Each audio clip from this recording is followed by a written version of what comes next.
Asquith is a church that has one of the largest numbers of people, percentage of people in its community that are affiliated with almost any church in Canada, apart from the Catholic community in Quebec. It's about 1,200 people in that area, 125 attend church, about 250 are part of that fellowship. The percentage of people in that community that are part of that church, when they have two other options, is almost the largest of any other church, probably in the country.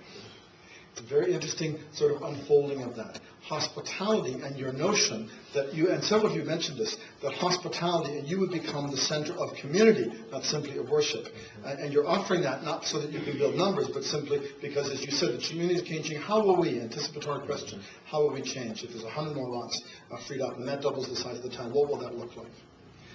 So that notion of that, I just want to say that when I went to their 125th anniversary, I took a video clip of their trestle tables that were lined up, of the quintessential perfect potluck country lunch. It was unbelievable. I actually wrote some of these things down just for your edification. 5 different kinds of potato salads, 4 different forms of kubasai. You didn't know there were 4 different kinds. I think they were all garlic, but what went with them. 3 different types of bean salad and innumerable other kinds of salad. It was a rush.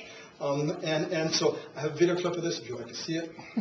I'll show it to you. So Asquith understands hospitality, but the percentage of people, and you need to know that life is not about numbers. I'm about to get into that. But the reality is the exodus of people from the Christian church in the last 30 years needs to be pushed back, needs to stop and head in the other direction.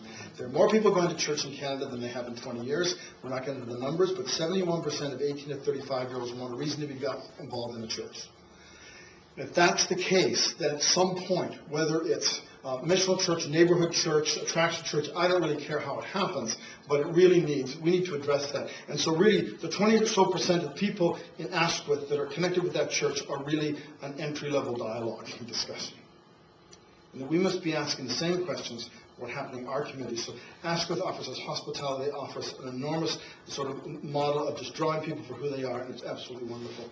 Emmanuel is a church through a spiritual discipline and an act decided that you would not worship the idol of numbers. You made a decision, which was a courageous and powerful thing, which is a testimony to all. We in this denomination discriminate 2 kinds of churches, those that are too large and those that are too small. We assume that the 2 large ones we can ignore because they're resourced, and we hope the small ones will maybe die or someone will take them over or something else. We just do it benignly, right, and very Christianly and all this kind of stupid stuff. So I want you to know that discrimination has ended. We are trying to facilitate wherever 2 or 3 are gathered in my name. I went to Fuller, so it's wherever 2 or 3,000 are gathered in my name, but apart from that, you need to know that Emmanuel made a spiritual statement of great discipline and profound maturity to say that we will deepen and we will not worship the idol of numbers. And so out of that has come a richness of that kind of thing, whether it's church planting in different locations. I think of Brendan and Rob and Sean and all sorts of other people that have come and are part of this place. I think of living life in a holy direction, and I think of all those kinds of things, which I honor. And so out of distributive leadership and out of doing all sorts of things and reinventing and being in other places, I just honor that, and that is holy, and I delight in communicating that too to a larger constituency, which needs to learn from that. First Baptist, in discussing Paul's thesis and just how you presented, in asking the question, where's the kingdom of God? What is the kingdom of God? How do we live into that?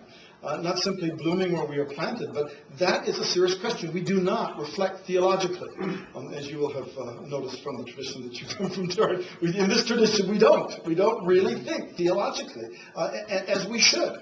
And what we do is we say we think biblically, which really means finding proof text to justify our behavior. But the truth of the matter is we need people to think more theologically. What is the kingdom of God? And so I honor that. And I also honor another thing, that you second people. You refer to people in the church that are part of boards and other things in the community as they are seconded by your church, affirmed, acknowledged, and prayed for, and set aside, and respected for doing that. What we do often is people get involved with things that are not part of core church programs. They fall off our radar. They're no longer part of the community. We almost punish them because they're not dysfunctionally codependent and involved with just us. And so I just honor what First has to say in those 2 areas.